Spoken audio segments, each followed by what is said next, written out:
नमस्कार दोस्तों। डेट आज के देखो 13 जून 2026 है। स्वागत है आपका एटोयल डिस्कशन में। आज दो इश्यूज हम डिस्कस करेंगे। आज सैटरडे है। सबसे पहले हम आर्टिकल डिस्कस करेंगे। सुप्रीम कोर्ट ने एक ऐतिहासिक फैसला दिया है होम मेकर से रिलेटेड।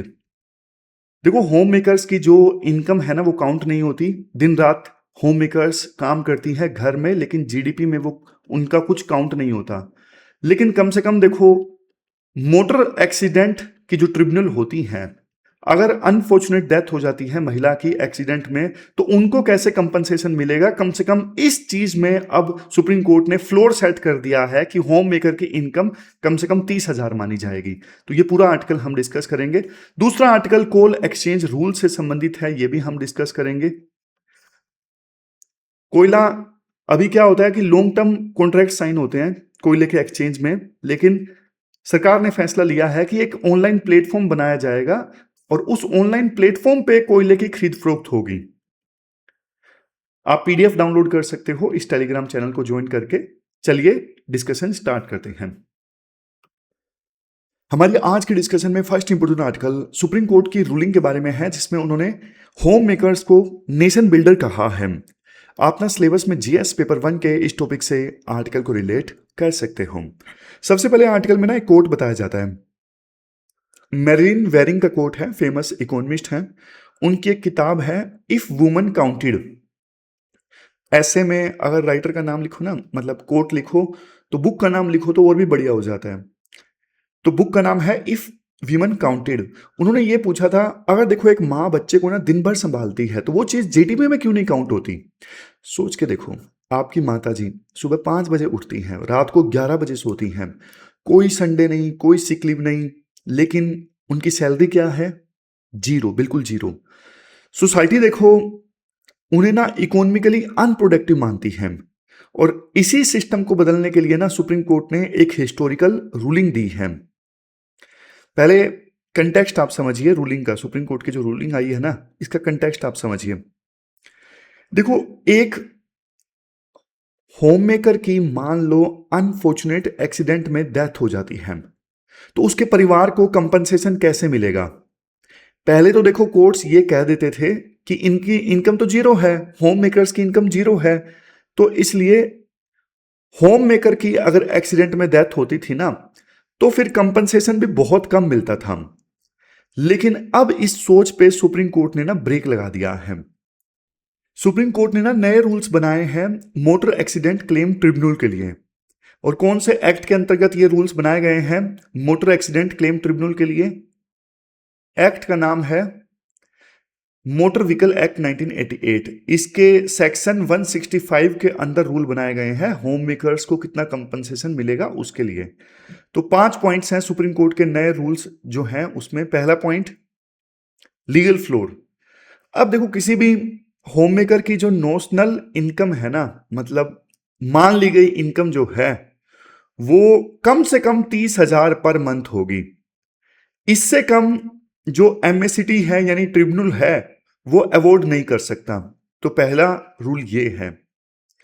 दूसरा रूल, आप बोलोगे सर 30,000 फिक्स कर दी होम मेकर की इनकम कम से कम, लेकिन महंगाई आती रहती है, 2-3 साल बाद क्या? तो सुप्रीम कोर्ट ने इसका भी प्रोविजन कर दिया। हर 3 साल में ये 30,000 इनकम जो है वो ऑटोमेटिक 10% इंक्रीज हो जाएगी, अपने आप हो जाएगी। फिर dual income safe guard. Dual income safe guard मतलब मान लीजिए एक औरत स्कूल टीचर थी, वो 40,000 कमाती थी और घर का काम भी करती थी। दोनों काम कर रही है महिला, घर का काम भी और टीचर भी है। टीचर में उसकी सैलरी 40,000। तो ना, अब उसका एक्सीडेंट हो तो कंपनसेशन कैसे बनेगा? उसका कंपनसेशन बनेगा 40,000 प्लस में 30,000, दोनों को ऐड किया जाएगा। तो डबल बर्डन महिलाएं फेस करती हैं, घर के साथ साथ जॉब भी करती हैं, उसको एक्नोलेज करने का ये पहला मौका है सुप्रीम कोर्ट के द्वारा। पहली बार उन्होंने एक्नोलेज किया है कि हाँ, ऐसी महिलाएं जो घर का काम भी करती हैं और बाहर जाके जॉब भी करती हैं, उनके ऊपर डबल बर्डन है, डबल जियोपार्डी जिसे बोलते हैं। Next rule, new damage head. Supreme court ने देखो लॉस ऑफ डोमेस्टिक केयर को ना एक अलग लीगल ग्राउंड बना दिया है क्लेम के लिए। फिर नेक्स्ट स्पीडी जस्टिस। अब ये जो केस था ना, ये देखो 2001 से चल रहा था। सुप्रीम कोर्ट ने साफ तौर पे बोला कि भाई जस्टिस इतना ज्यादा डिले नहीं होना चाहिए, और ये जो एमएससीटी क्लेम्स है ना, यानी मोटर एक्सीडेंट क्लेम ट्रिब्यूनल है ना, अब इसमें जो क्लेम्स जाते हैं अब वो नॉर्मली 1 साल के अंदर अंदर सोल्व होने चाहिए, ऐसा सुप्रीम कोर्ट ने बोला। तो 5 चीजें सुप्रीम कोर्ट ने बोली हैं अपनी इस रूलिंग के अंतर्गत। इवन देखो सुप्रीम कोर्ट ने ना एक बढ़िया बात टर्मिनोलॉजी को लेके भी बोली। सुप्रीम कोर्ट ने बोला कि भाई ये हाउसवाइफ वर्ड मस्त इस्तेमाल करो। हाउसवाइफ वर्ड से तो ऐसा लगता है कि जैसे वाइफ जो है वो घर से बंधी हुई है, ये स्टीरियोटाइपिकल है। समझ रहे हो? इस वर्ड से लगता है कि जैसे औरत जो है वो घर से बंधी हुई है, हाउस से बंधी हुई है। आप वर्ड इस्तेमाल करो होम मेकर। होम मेकर एक डिग्निफाइड वर्ड है। ये वर्ड जो है होम मेकर ये बताता है कि औरत जो है वो घर बनाती है। और सुप्रीम कोर्ट ने देखो ये माना कि मर्द भी होम मेकर हो सकते हैं, लेकिन ग्राउंड रियलिटी की अगर हम बात करें, इंडिया में पैट्रियार्की के कारण ये ज्यादा बोझ जो है घर को बनाने का, ये देखो औरतों के ऊपर ही है। इसलिए 30,000 का जो फिगर है ना, ये डायरेक्टली महिलाओं के स्ट्रक्चरल बर्डन को एड्रेस करने के लिए है। मतलब वो जो काम करते हैं उसको काउंट नहीं किया जाता, उस स्ट्रक्चरल प्रॉब्लम को एड्रेस करने के लिए है कि हाँ भाई मिनिमम 30,000।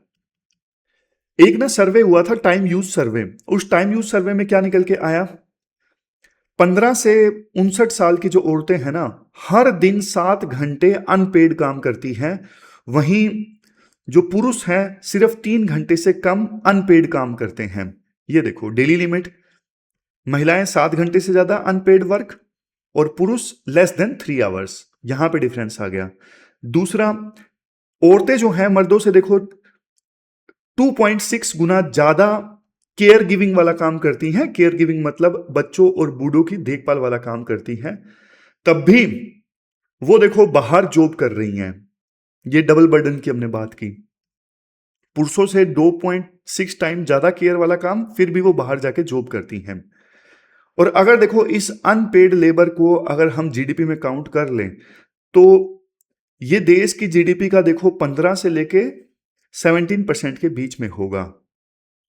और महिलाओं का लेबर फोर्स में पार्टिसिपेशन रेट सिर्फ 31.7% है। और ऐसा इसलिए क्योंकि देखो महिलाएं पहले घर संभालती हैं, इस वजह से वो फॉर्मल इकोनॉमी से बाहर रह जाती हैं, औपचारिक रूप से बाहर जाके जॉब नहीं कर पाती घर संभालने की वजह से। अगर इस डिसीजन की कॉन्स्टिट्यूशनल डायमेंशन को हम देखें, सबसे पहली चीज आर्टिकल 14 राइट टू इक्वालिटी से इसको आप जोड़ सकते हो। पहले देखो कोर्ट्स ना होम मेकर को अनस्किल्ड लेबर के बराबर मानती थी। मतलब जैसे दिहाड़ी मजदूरी नहीं होती, अनस्किल्ड लेबर। लेकिन ये देखो बहुत बड़ा भेदभाव था। 24/7 कोई वर्क करता है, वो अनस्किल्ड लेबर कैसे हो सकता है? तो ये बायसनेस थी कोर्ट्स की, और इसको अब खत्म किया गया है नई रूलिंग से राइट टू इक्वालिटी के ऊपर चलते हुए। फिर बात करें right to life and dignity की। देखो सिर्फ जिंदा रहना आर्टिकल 21 नहीं है, ये सुप्रीम कोर्ट ने काफी बार बोला है। डिग्निटी के साथ में लाइफ जीना, इज्जत के साथ में लाइफ जीना आर्टिकल 21 है। तो होम मेकर्स की मेहनत अगर जीरो काउंट होती है तो इसका मतलब तो उसकी डिग्निटी उससे छीनी जा रही है। लेकिन अब सुप्रीम कोर्ट ने उस चीज को एड्रेस करने की कोशिश की है इस नई रूलिंग के तहत। फिर आर्टिकल 39 है डीपीएसपी, आर्टिकल 39A है। दोनों आर्टिकल्स क्या कहते हैं बताइए, आप बताओ कमेंट बॉक्स में। देखो आर्टिकल 39A पर्याप्त लाइवलीहुड की बात करता है, और article 39D equal pay for equal work की बात करता है। तो डबल बर्डन झेलने वाली जो औरतें हैं उनके काम को रिकॉग्नाइज करके सुप्रीम कोर्ट ने एक प्रकार से इन डीपीएसपीज को इंप्लीमेंट करने की कोशिश की है। अब लास्ट में ना कुछ किस प्रकार से देखो, अब सुप्रीम कोर्ट का ये फाइनल जजमेंट आया है, लेकिन एक पूरी जर्नी तय की है सुप्रीम कोर्ट ने। ऐसा नहीं कि ये पहली बार में ये जजमेंट आ गया। आप पास्ट में देखिए, सबसे पहले केस था 2001 में आया Lata Wadhwa versus state of Bihar case. इसमें ना पहली बार सुप्रीम कोर्ट ने यह माना कि होम मेकर के काम की ना इकोनॉमिक वैल्यू होती है। फिर देखो एज के हिसाब से कैलकुलेशन स्टार्ट हुई। 2010 में Arun Kumar Agarwal versus national insurance case सामने आया। पहले रूल्स ये थे कि पति की इनकम का ना एक छोटा सा हिस्सा जो है वो पत्नी की वैल्यू मान ली जाती थी, लेकिन सुप्रीम कोर्ट ने ना इसे रिजेक्ट कर दिया और ये बोला कि भाई ये तो जेंडर बायस है, एक इंडिपेंडेंट वैल्यूएशन होना चाहिए पत्नी की वैल्यूएशन का। फिर 2021 में कीर्ति वर्सेस ओरिएंटल इंश्योरेंस केस सामने आया, जिसमें ना सैलरीड लोगों की तरह होम मेकर्स को भी ना फ्यूचर प्रोस्पेक्ट्स का हकदार माना गया। फ्यूचर प्रोस्पेक्ट्स मतलब इन्फ्लेशन के हिसाब से उनकी इनकम की भी ग्रोथ होनी चाहिए। इतने सारे केसेस देखो, आपको याद रखने की आवश्यकता नहीं है। मेन तो देखो अभी का जो जजमेंट है सुप्रीम कोर्ट का वही है, जिसमें सुप्रीम कोर्ट ने एक मिनिमम फ्लोर सेट किया है 30,000 रुपए हर महीना। बाकी ऊपर के सारे जजमेंट्स आपको याद रखने की आवश्यकता नहीं है, मैं बता रहा हूं ताकि ऐसा नहीं है कि हवा में ये जजमेंट आ गया, पीछे पूरा इतिहास रहा है। लेकिन देखो कुछ कंसर्न्स भी हैं। सबसे बड़ा दिक्कत तो ये देखो ये है, 30,000 सिर्फ तब काम आएगा जब डेथ या फिर एक्सीडेंट हो। एक जिंदा होम मेकर को सरकार से कोई 30,000 की मंथली सैलरी नहीं मिलने वाली है। कुछ लोग जजमेंट को गलत इंटरप्रेट कर रहे हैं, नहीं, सरकार नहीं देगी 30,000। हाँ, एक्सीडेंट होने के सूरत में 30,000 रुपए इनकम मानी जाएगी, फिर उसी हिसाब से कंपनसेशन मिलेगी। फिर एक कंसर्न ये है इंश्योरेंस का प्रीमियम प्रेशर, मतलब अगर देखो हर क्लेम कम से कम 30,000 पर सेटल होगा तो फिर इंश्योरेंस कंपनीज का जो पे आउट है वो बहुत ज़्यादा बढ़ जाएगा, इंश्योरेंस कंपनीज को ज़्यादा पैसा देना पड़ेगा। और भाई ऐसा तो है नहीं इंश्योरेंस कंपनीज अपनी जेब से भरेंगी, ये इंश्योरेंस कंपनीज का प्रीमियम महंगा हो जाएगा, आम जनता पर ही इसका इंपैक्ट आएगा। मतलब जो थर्ड पार्टी मोटर इंश्योरेंस है ना वो महंगा हो जाएगा, प्रीमियम महंगा हो जाएगा। फिर नेक्स्ट है सिस्टमिक गैप। देखो कंपनसेशन ना मौत के बाद मिलता है, लेकिन जो औरत आज घर संभालने के चक्कर में नौकरी नहीं कर पा रही है, आप उसकी बात करोगे या नहीं करोगे? उसको क्या चाहिए? उसके लिए देखो पब्लिक क्रेच चाहिए जहां पे बच्चा जाके खेल सके और वो महिला जो है अपना काम कर सके। मतलब स्ट्रक्चरल प्रॉब्लम्स जो एक महिला फेस करती है जिसकी वजह से वो काम नहीं कर पाती, वो स्ट्रक्चरल प्रॉब्लम्स एड्रेस होनी चाहिए। फिर लास्ट में कुछ सॉल्यूशंस दिए जाते हैं, जैसे नेशनल अकाउंटिंग को रिफॉर्म किया जाए, जो ये ministry of statistics planning and implementation है ना, इनको सैटेलाइट अकाउंट्स बनाने चाहिए ताकि जीडीपी में ना जो औरतों के केयर वर्क हैं वो भी दिखाई दें। अभी ये जो औरतों का केयर वर्क है वो इनविजिबल है, वो विजिबल होना चाहिए जीडीपी में, पहली चीज। दूसरी चीज पब्लिक इंफ्रास्ट्रक्चर, स्टेट को ना यानी सरकार को अफोर्डेबल चाइल्ड केयर सेंटर बनाने चाहिए। एक महिला देखो काम नहीं कर पाती, बच्चा छोटा होता है, अब 1 साल का बच्चा है, 2 साल का बच्चा है, 3 साल का बच्चा, उसे किसके पास छोड़ के जाएं? पहले तो जॉइंट फैमिलीज हुआ करती थी तो घर में छोड़ दिया, लेकिन आजकल तो देखो न्यूक्लियर फैमिलीज हैं, मतलब बच्चे को कहाँ छोड़े ये सबसे बड़ी दिक्कत है ना। तो सस्ते चाइल्ड केयर सेंटर्स होने चाहिए और वहां पे कॉम्बिनेशन यूज कर लो, एल्डर्स हों, एल्डर्स जिनकी देखभाल के लिए कोई नहीं है, मतलब जिनका दिल नहीं लगता, वहां पे बूढ़ों को और बच्चे को इकट्ठा कर दो। बूढ़ों लोगों को प्यार मिल जाएगा और बच्चों को बूढ़ों का साथ मिल जाएगा, उनकी नॉलेज मिलेगी, उनकी विजडम मिलेगी, ये सबसे बढ़िया है। इससे महिलाओं का लेबर फोर्स में पार्टिसिपेशन इंक्रीज होगा। फिर लास्ट है जो ये ट्रिब्यूनल के जजेस होते हैं ना, मोटर एक्सीडेंट वाले ट्रिब्यूनल के जजेस होते हैं या फिर इंश्योरेंस कंपनीज हैं, उनको ट्रेन भी करना पड़ेगा। गाइडलाइन सिंपल होनी चाहिए ताकि देखो विक्टिम्स को ना कोर्ट के चक्कर ना काटने पड़े बार बार और उन्हें जल्दी से जल्दी क्लेम मिल जाए इस नई जजमेंट के हिसाब से। तो ये पूरा आर्टिकल हमने डिस्कस किया, ये कीवर्ड्स हैं जो आप यूज कर सकते हो, ये मेंस के पीवाईक्यू हैं, 2024 में पूछा, 2014 में पूछा। अब यहां पे आप आज के आर्टिकल के जो पॉइंट्स हैं वो यूज कर सकते हो। ये प्रैक्टिस क्वेश्चन नंबर 1 है जो आपको अटेम्प्ट करना है। चलते हैं आगे। इसके बाद नेक्स्ट आर्टिकल देखो, कोल एक्सचेंज रूल्स के बारे में है। आप सिलेबस में ना जीएस पेपर 2 और जीएस पेपर 3 के इन टॉपिक्स से आर्टिकल को रिलेट कर सकते हो। सबसे पहले तो देखो आर्टिकल की शुरुआत में ना एक वर्ड यूज हुआ है लिंचपिन। लिंचपिन का क्या मतलब होता है? मतलब सबसे जरूरी हिस्सा जिसके बिना ना गाड़ी चल ही नहीं सकती। तो इंडिया के एनर्जी सिस्टम का लिंचपिन कौन है? कोल है। कोल के बिना इंडिया में अभी फिलहाल एनर्जी सिक्योरिटी की कल्पना नहीं की जा सकती। आज हमारी टोटल जो इलेक्ट्रिसिटी है ना उसका 70% कोयले से ही बनती है। टोटल इलेक्ट्रिसिटी जितना इंडिया में कंज्यूम होती है ना 70% किससे बनती है? कोयले से बनती है। और रिसेंट में इंडिया ने ना रिकॉर्ड तोड़ कोल का प्रोडक्शन किया है अपने घर में, यानी डोमेस्टिक कोल का प्रोडक्शन जो है वो बिल्कुल रिकॉर्ड पे है। तो अभी हमारे देश में ना मेजोरिटी ट्रांजैक्शंस जो है ना कोयले में कैसे होती हैं? लॉन्ग टर्म कॉन्ट्रैक्ट्स साइन होता है, मतलब ये सबसे ज्यादा होता है। बेसिकली पावर सेक्टर ना यानी बिजली विभाग 20-25 साल लंबे कॉन्ट्रैक्ट्स कर लेते हैं कोल इंडिया के साथ में कि भाई हमें इतना कोयला चाहिए, तो आने वाले 20-25 सालों के लिए आप हमें इतना कोयला दोगे। इतने लंबे लंबे कॉन्ट्रैक्ट साइन हो जाते हैं जो कोल इंडिया है और दूसरी जो इलेक्ट्रिसिटी वाली कंपनीज हैं उनके बीच में। और बचा हुआ जो कोयला है वो देखो कोल इंडिया जो है वो नीलामी में बेच देता है।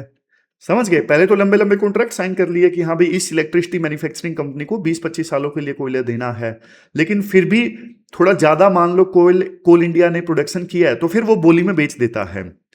एक टर्म होती है कैप्टिव माइनिंग। कैप्टिव माइनिंग मतलब देखो जब कोई कंपनी सिर्फ अपनी फैक्ट्री के लिए खुद खदान से कोयला निकालती है ना उसे कैप्टिव माइनिंग कहा जाता है। मान लो टाटा का यहां पे स्टील प्लांट है, स्टील प्लांट को चलाने के लिए इलेक्ट्रिसिटी चाहिए, लेकिन इलेक्ट्रिसिटी जनरेट करने के लिए कोयला चाहिए। तो टाटा क्या करती है? स्टील प्लांट के नजदीक ही कोयले की माइनिंग स्टार्ट कर देती है ताकि कोयला निकाले और अपना स्टील प्लांट चलाने के लिए कोयला को माइनिंग करके उसकी सहायता से बिजली पैदा कर ले।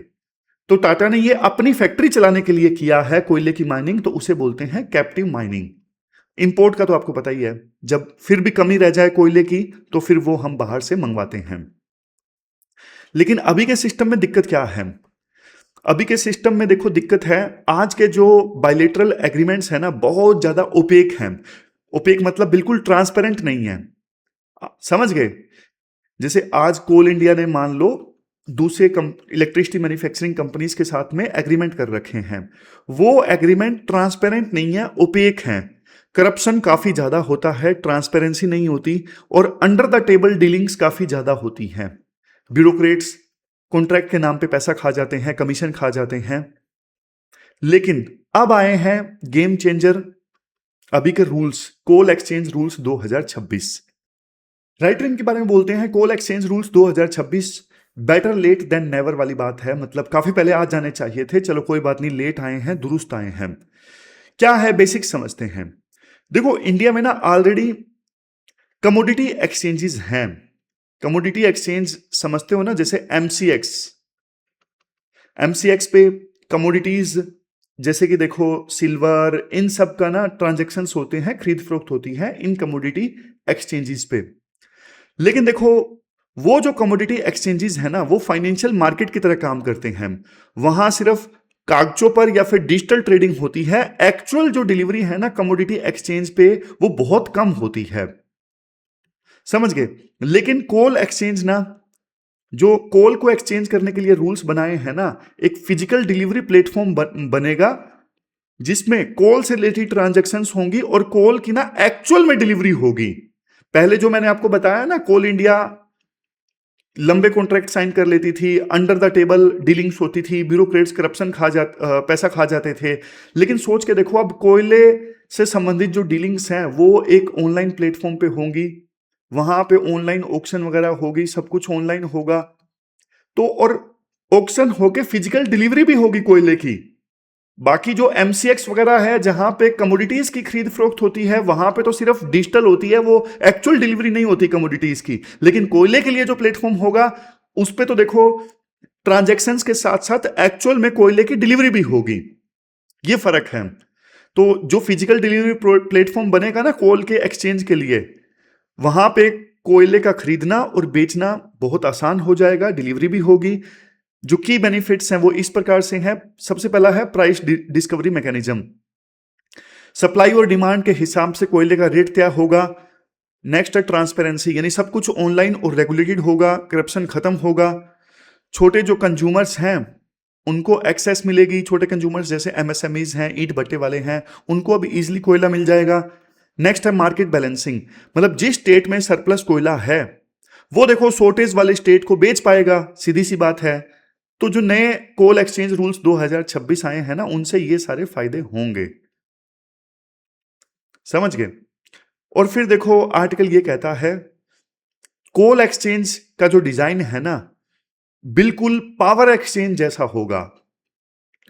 जैसे देखो पावर एक्सचेंज में बिजली की ऑनलाइन ऑक्शनिंग होती है ना, ठीक वैसा ही कोयले के साथ में होगा।